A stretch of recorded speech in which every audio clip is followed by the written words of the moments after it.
Hola, ¿qué tal? En Moscú ya son las 6 de la tarde. Yo lo invito a que nos acompañe, que le tenemos noticias importantes.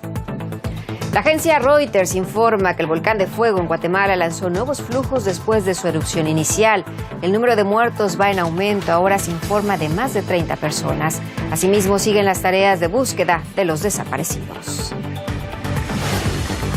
La Unión Europea está preocupada por la decisión reciente del presidente de los Estados Unidos, Donald Trump, de eliminar las exenciones e imponer aranceles del 25% al acero y el 10% al aluminio de la Unión Europea, Canadá y México. Por tal motivo, la izquierda alemana llama al regreso de Rusia al G7. Y algunos medios de comunicación españoles se han centrado en culpar al cambio de presidencia del gobierno español, que dicen generará incertidumbre, pero algunos más osados hablan hasta del fin del mundo y lo llegan a comparar con la guerra civil. Le tenemos un análisis. Historias y relatos desde Belice, donde se enfrentan a una problemática social con la llegada de cientos de migrantes. Los conflictos armados internos en varios países de Centroamérica en los años 80 y la actual violencia de las pandillas criminales han hecho que esta frontera de Guatemala y Belice sea un paso importante de miles de personas en busca de paz. En unos minutos les contamos más detalles. Estas historias y mucho más aquí. Comenzamos.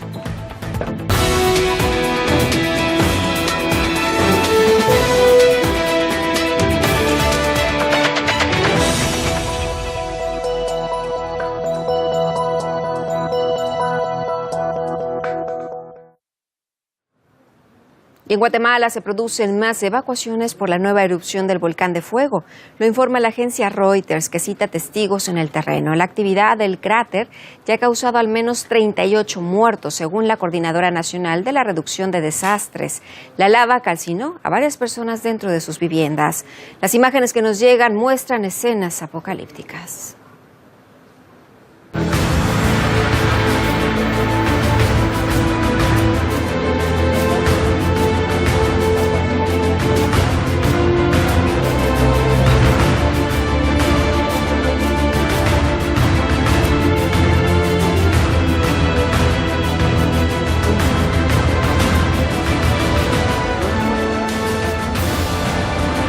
Cientos de personas las que hay allá.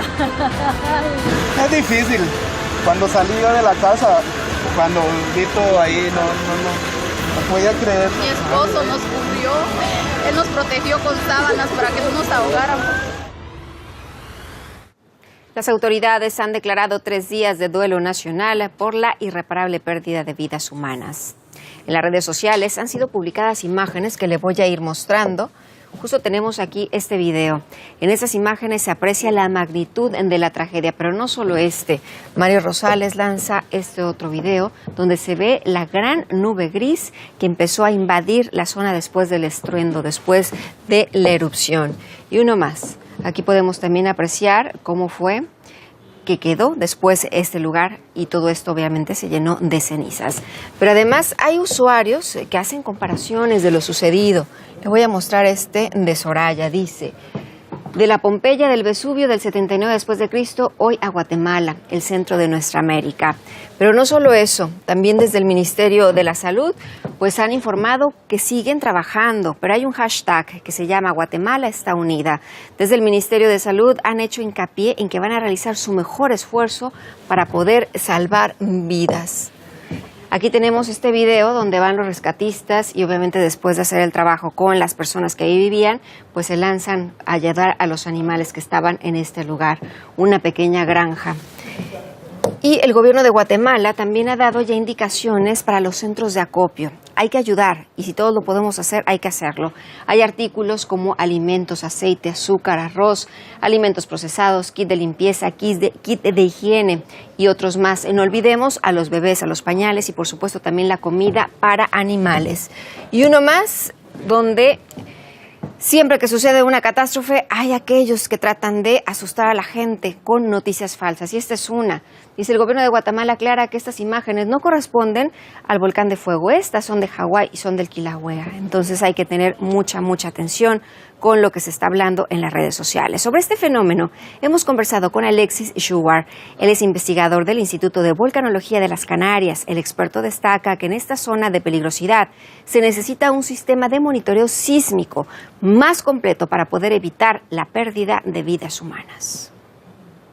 Hay que tener una red sísmica muy completa, y esto significa tener al menos 15 estaciones para poder localizar en profundidad la actividad del volcán. Si existe un magma que está ascendiendo hacia la superficie, esto va a generar una serie de movimientos sísmicos de magnitud muy baja, que solo se suele detectar con instrumentación. La población no suele sentirlo.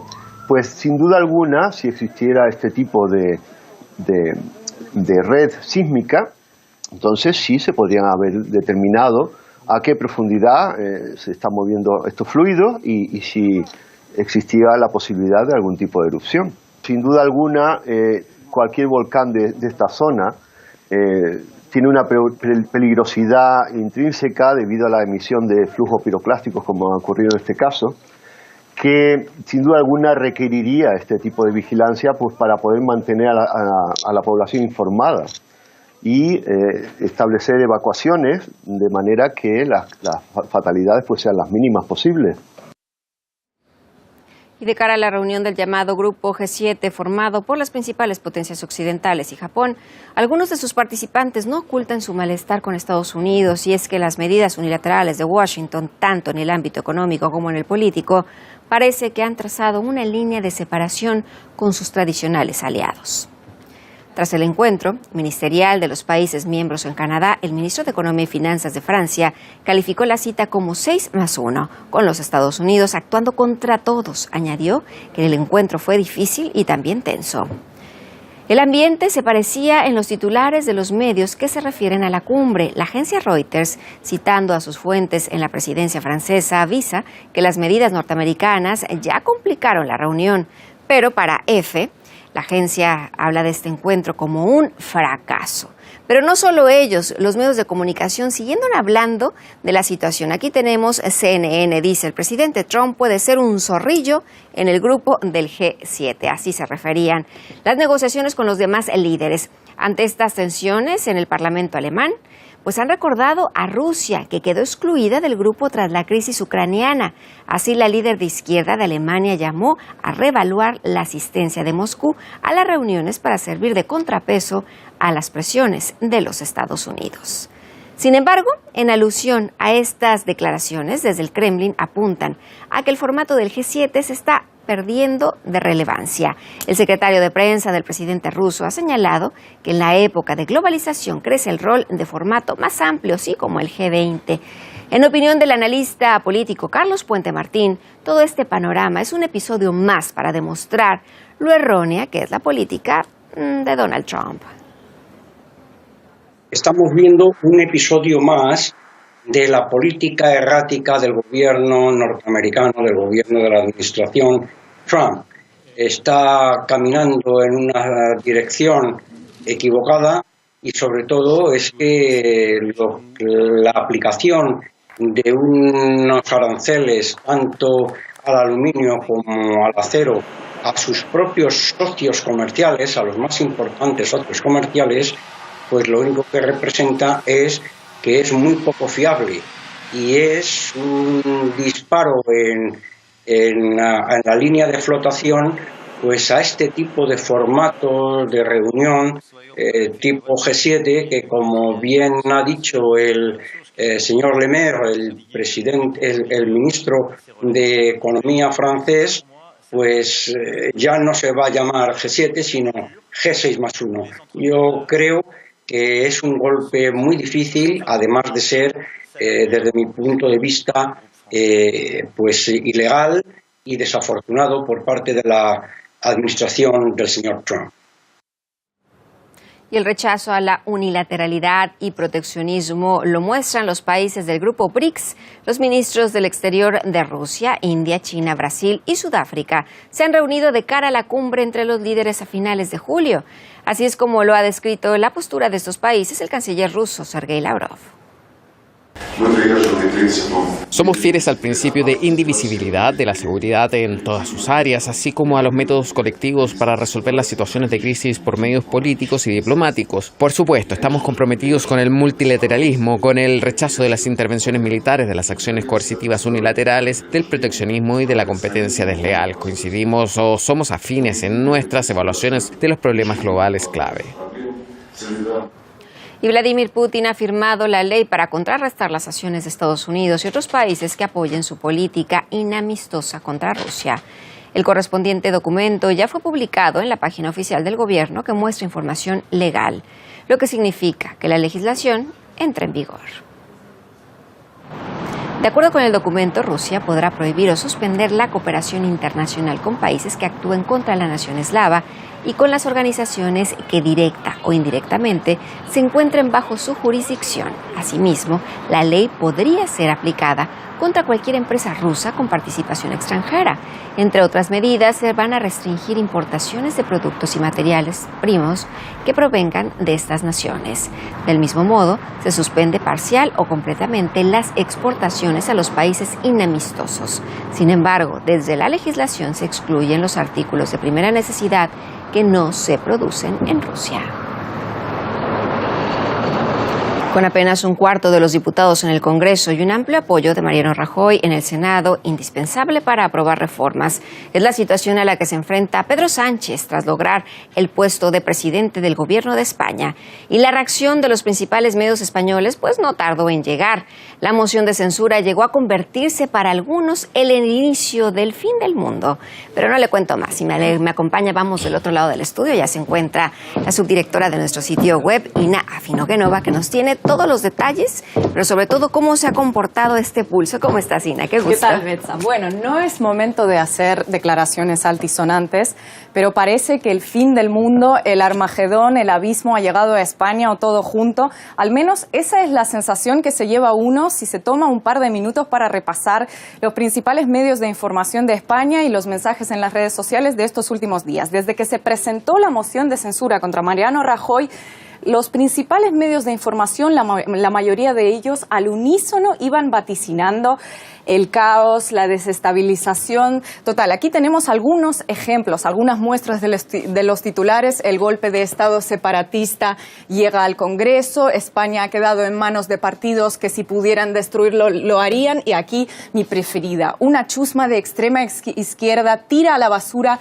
4 décadas de democracia española. Estos son ejemplos de la prensa escrita, de la radio, etcétera. Los tertulianos del principal canal de televisión de España, la televisión española, también estaban a la altura, salvando las distancias. Nadie es capaz de hacer semejante titular como acabamos de ver, pero dándose la razón entre 6 personas en que Pedro Sánchez venía básicamente a apoyar todo lo que va a debilitar el país. Las reacciones en las redes sociales ante estas profecías apocalípticas se movieron entre la incredulidad y la burla, pero por momentos la realidad superaba tanto la parodia que en algunos momentos, en algunas ocasiones, costaba realmente distinguir una de la otra. Hemos visto titulares dantescos, hemos visto comparaciones con la guerra civil, como si volviéramos a 1936, un mensaje totalmente real.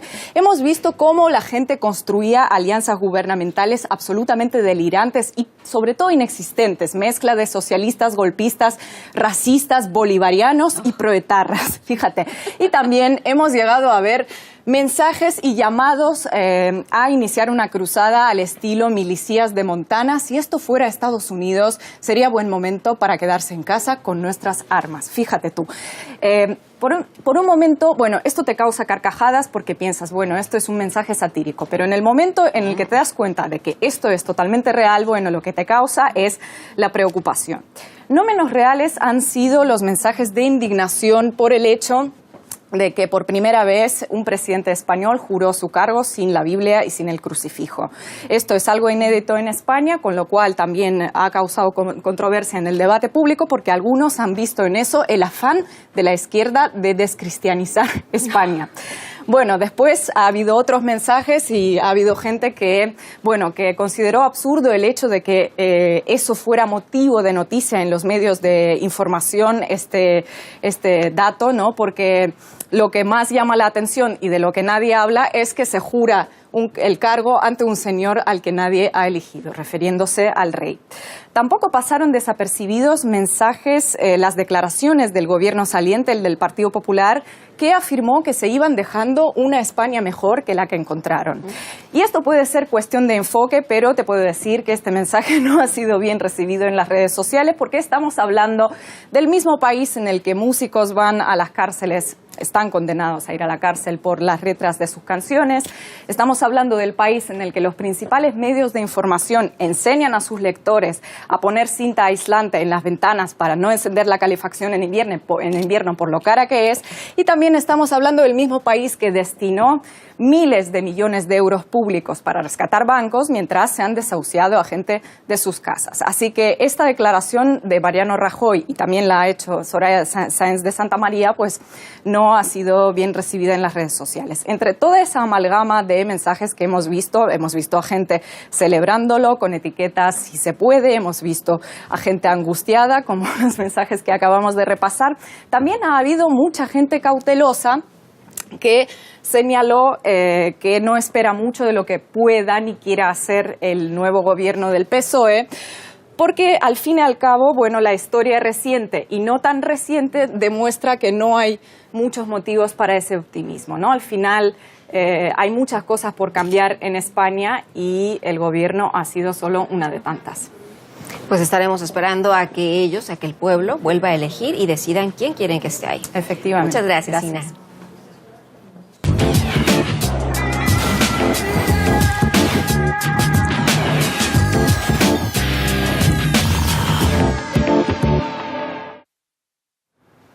Y miles de personas están huyendo de la violencia en el Triángulo Norte de Centroamérica, en una de las crisis humanitarias silenciadas que vive El Salvador, Guatemala y Honduras, y que tiene efectos en las naciones vecinas. Un ejemplo es Belice. Estas son algunas de sus historias recogidas por Francisco Guaita, quien viajó al país.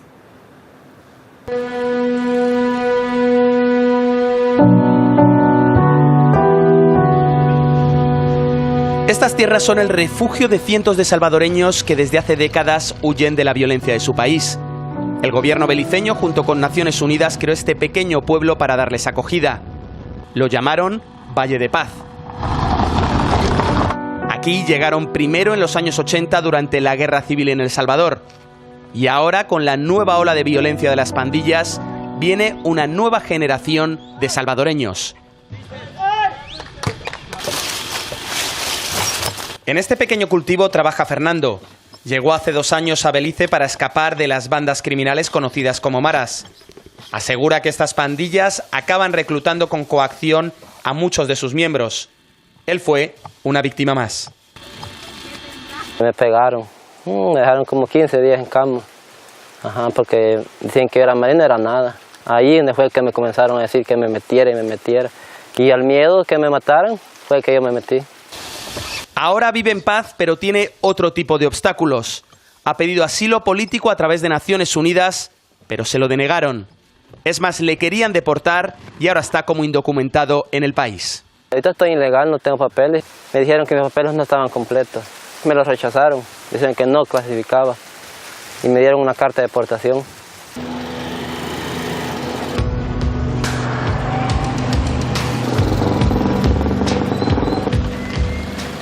Esta frontera de Guatemala es testigo de la historia de miles de personas cargadas de sufrimiento y dolor que cruzan hacia Belice con la esperanza de encontrar un futuro mejor. $,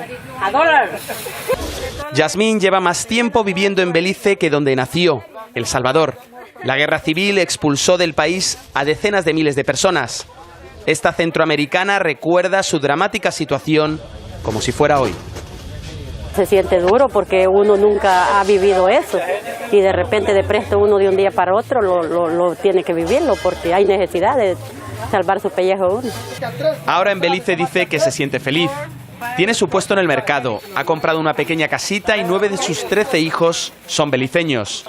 Yasmín dice que al pisar por primera vez este país se dio cuenta que sería su lugar en el mundo. Podíamos hacer una casa hasta sin puertas, dormir y nadie molestaba.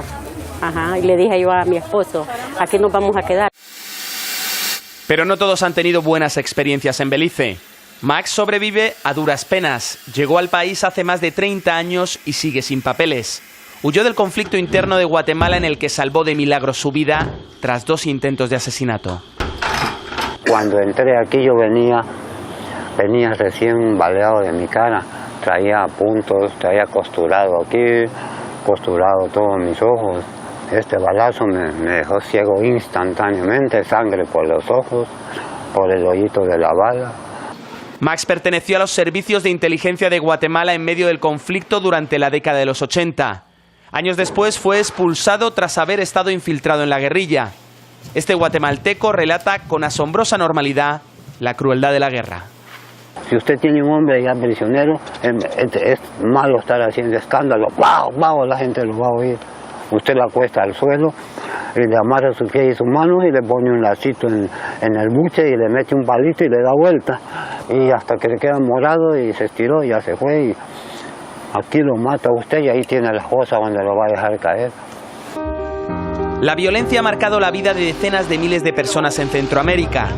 Son emigrantes, exiliados o refugiados con sensaciones muy diferentes del país del que huyeron. Yo no quiero vivir en Guatemala, pero yo quiero morir allá. Yo no volvería a mi país ni a morir a El Salvador. Sin mar y sin violencia volvería a mi país. Francisco Guaita, RT, Belice. Este reportaje forma parte de una serie especial de historias de Belice que ha recolectado mi compañero Francisco Guaita. Para encontrar más, visite nuestro sitio web actualidad.rt.com.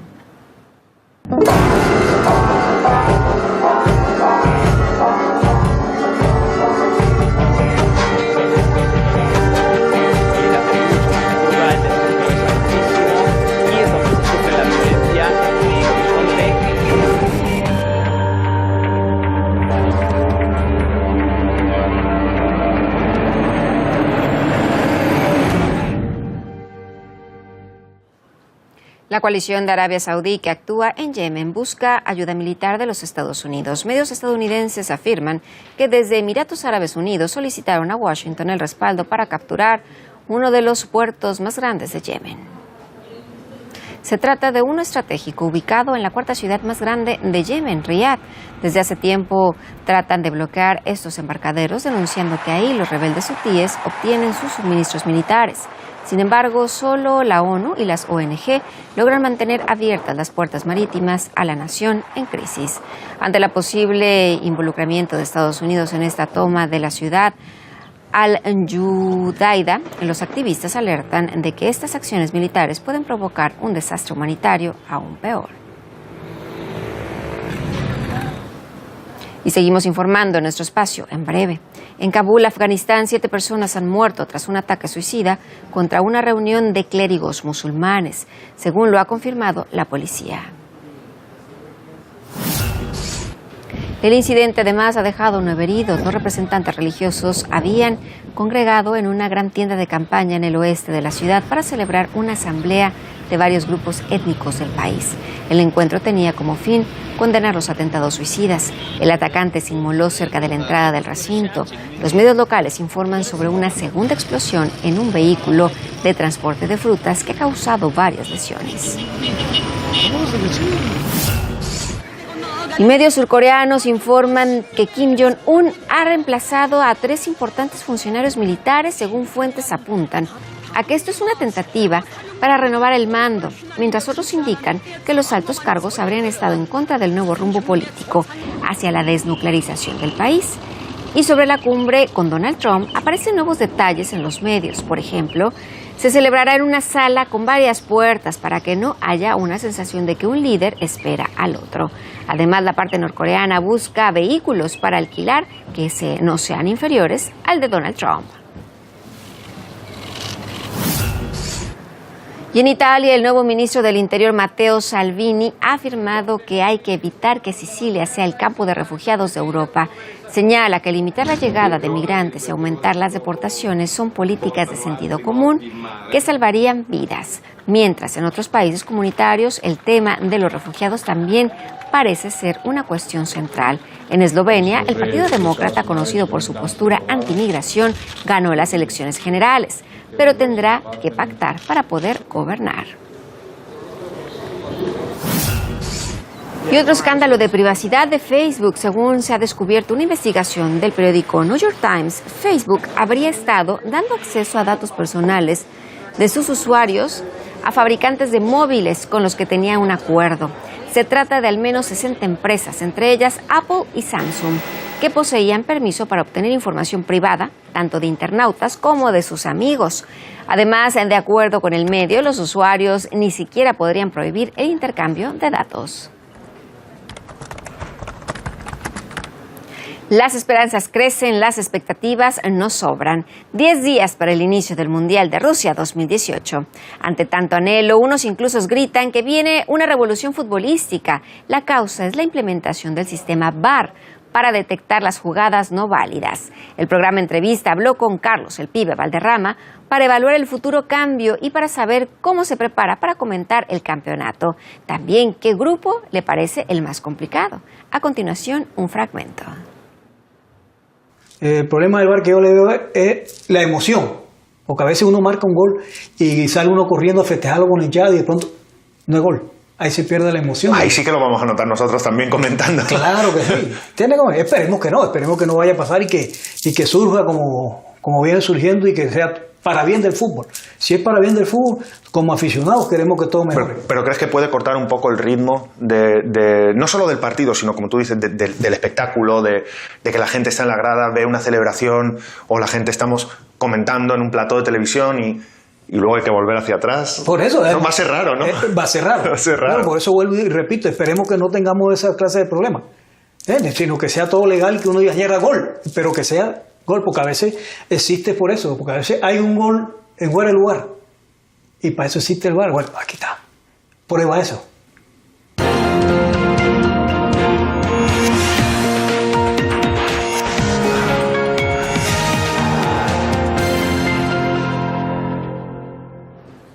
RT le ayudará a conocer cada detalle de este gran evento de fútbol.